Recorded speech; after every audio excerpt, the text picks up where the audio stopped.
more than halfway through this tutorial, and we have 3.5 more pages of hard copy to score.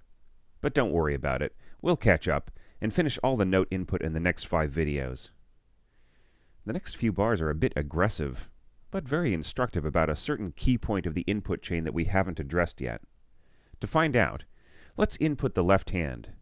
Start with select-click on the first blank bar, then a click on the accent mark on the keypad. See how doing that started a blue input caret?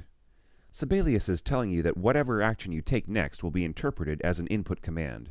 So let's input a couple of bars.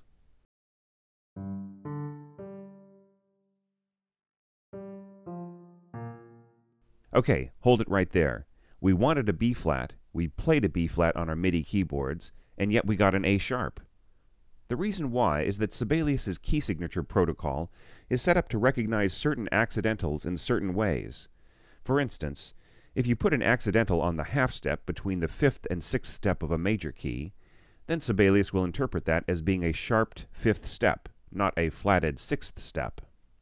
So the black key above A in D major will come out as A sharp, not B flat. But this is a breeze to fix. Just hit the Enter key on your computer keyboard and the note changes to its enharmonic equivalent, B flat. As you can see from inputting the next 2 bars, this whole passage is peppered with enharmonic notes, and you just have to fix them as you go.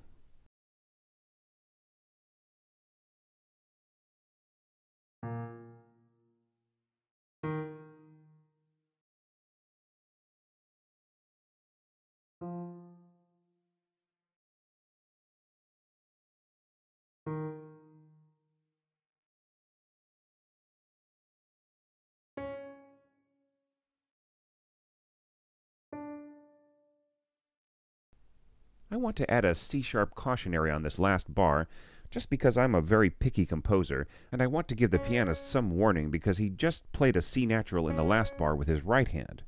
There. Now for the right hand. Same thing, select the first blank right hand staff, click the accent button, and away we go.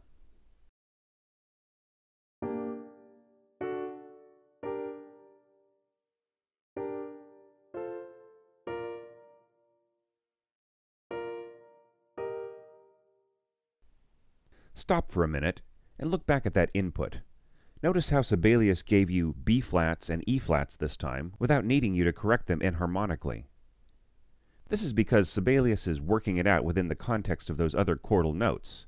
For instance, this black key being better off expressed as a B flat rather than an A sharp. Back to input then. Deselect the accent and select eighths, then a little run of sixths.